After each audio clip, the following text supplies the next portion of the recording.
What's up? This is Stu Schaefer. I'm about to explain the 3 biggest weight loss myths that are keeping you fat, making you yo-yo, and wrecking your body, and what to do instead. Okay, so let's jump right in. I'm going to share this little story with you about a client I worked with named Robin. Robin was making the myths I'm about to explain. She was exercising a lot, eating really healthy, counting every calorie, and lo and behold, she couldn't lose any weight. As soon as we came in and busted up all these myths, turned them upside down, did things totally different, and believe me, Robin got a little bit scared because she was eating so much. She was eating more than her husband, and she was able to lose so much weight. You could see the difference in her body. I mean, just in her stomach. I mean, just totally incredible. So what myths are we talking about here? Well, let's just jump right in. The first biggest myth, and this is a myth, okay? It's been around forever. The gurus still say this. They still teach this in school. It's the biggest myth. I'm sure I'm going to get some hate comments for that. Okay, whatever. I don't care. I'm just telling you how it is. I mean, I'm just trying to help here. Is number 1, the biggest myth, the calorie myth. All right, calorie myth. Now, what is that myth? The myth is you have to be in a calorie deficit to lose weight. That is not true. It is not true. Look, that is one way to lose weight. I'm not going to say that you can't lose weight if you restrict calories and go into a deficit. You can. But it wrecks your body. It slows down your metabolism. It causes you to feel tired, hungry, causes you to feel like you're restricting. I mean, it's just deprivation. You know, it's not good. There's so many easier ways to do it. Here's the truth. Okay, the truth is your body is a very complicated thing. It's like an ecosystem. Everything in your body, you have thousands and thousands of chemical reactions, hormones, enzymes, everything's working together. Don't you think that you could work with some of those reactions and processes in your body in a certain way that would allow you to lose body fat without just having to cut calories? Okay, I mean, back in the old days when you had a disease, guess what they did? They'd cut you and let you bleed. They would try to get it out and bleed you to death, and then you'd die, okay? So that's kind of how antiquated this calorie thing is. All right, let's take a look at this. When you eat the right food at the right time in the right combination, what you're able to do is essentially cause the correct chemical reactions to occur. You're causing the right hormones and enzymes to fire. This will absolutely determine how your body uses the food that you put in it, where it goes in the body, whether it goes to your muscles or your fat cells.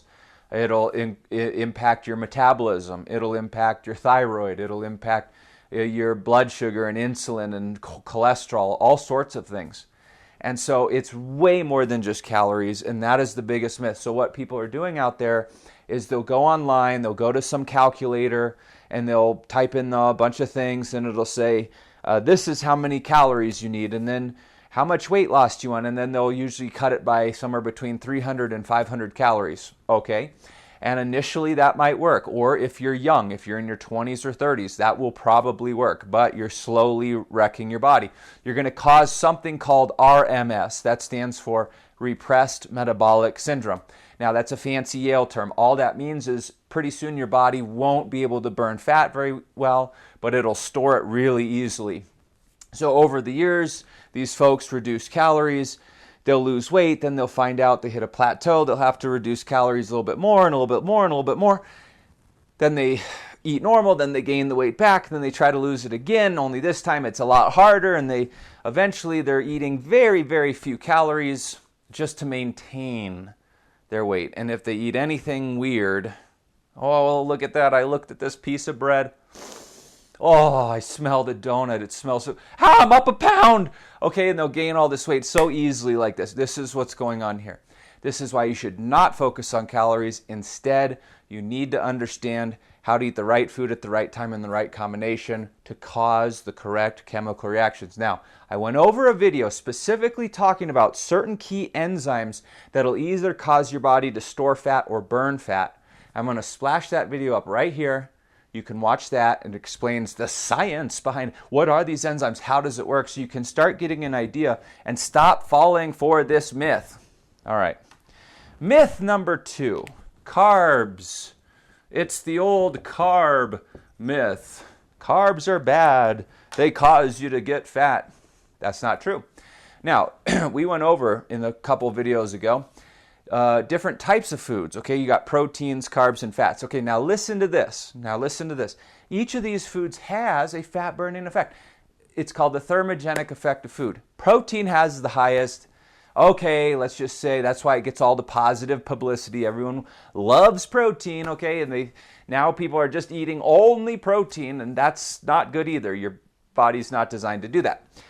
But everyone glazes over carbohydrates. Carbohydrates have the second highest thermogenic or fat burning effect, and they will speed up your thyroid, not speed it up, they'll increase your thyroid, which will speed up your metabolism. So they have a double fat burning effect. Carbs are very helpful. They can help offset cortisol and stress responses in the body, but they get a bad reputation. Now, the reason for that is because there's 16 different types of carbohydrates. And these carbs are going to be different, and even for different people, but they're going to have a different effect on your body. So if you eat certain types, that can cause you to gain fat more easily. If you eat other types, you're less likely to gain fat. By the way, I do not consider vegetables carbohydrates. Those are in their own separate category. I'm talking about the good stuff. You know what I'm talking about. You know, rice and bread and pasta and potatoes and fruit and, the good stuff. I'm talking about those types of carbs.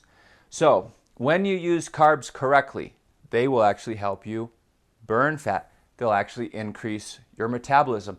They have certain roles where if you eat them correctly, you can use them to feed and fuel your muscles so your muscles tone up quicker. In fact, I did a whole video on that. I'm going to link that one up here too. How to use carbs and specifically insulin to lose fat.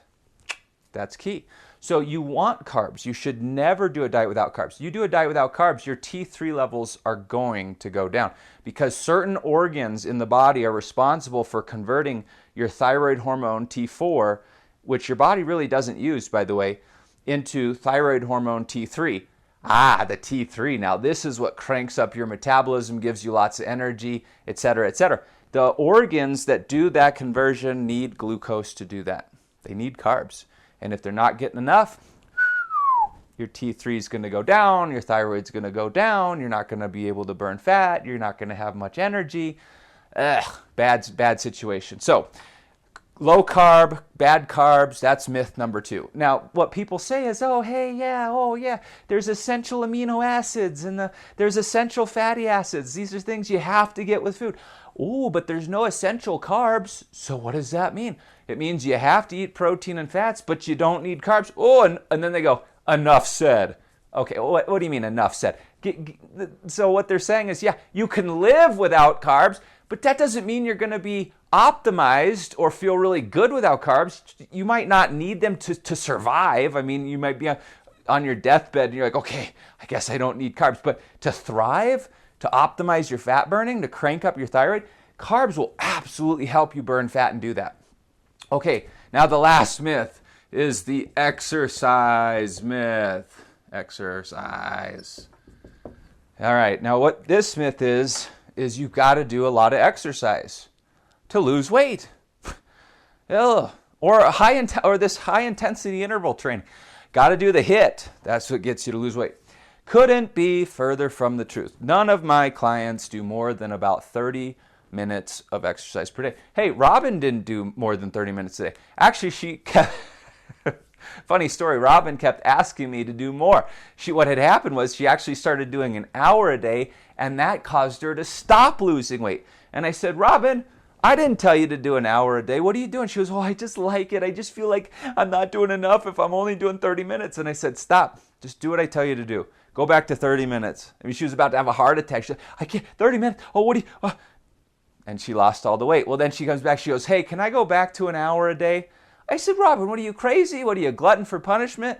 No. Okay, you don't need that much exercise. And it doesn't have to be high-intensity interval training. None of my clients do HIIT. None of them.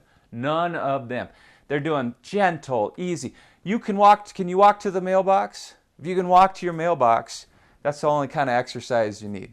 Well, a little bit of weight training, but no more than 30 minutes a day. And on average, my clients will lose 20 to 30 pounds of body fat in 12 weeks. So you don't need to do hours of exercise. It doesn't have to be very intense. You don't have to use any sort of equipment or gyms or anything like that. It can be so basic and so simple and so easy, and you can lose body fat and you can lose it really quickly. So we've got the calorie myth. If you're cutting calories and restricting calories, I'm telling you, just stop doing that. You're wrecking your body. And you need carbs, for the love of Pete. You need to start eating carbs again. And don't let this myth about exercise convince you that you have to be in a certain shape or you have to go to a gym or you have to do hours of exercise. You don't have to do that. You really, really don't. Okay, now on the next video, here's what we have to look forward to. Are you ready for this? We're going to talk about the carbs. Yay! What are the different types? How do they work? Oops. And what do you need to know about these carbs? Because this is so confusing for most people. Well, I'm going to answer those questions on the next video. So you want to stay tuned. I'll see you there. Enjoy. And I can't wait for the comments on this video. But leave a comment, and subscribe and hit the little bell, and stay with me because we're going to be doing some great video lessons in the future. All right, we'll talk soon. Take care.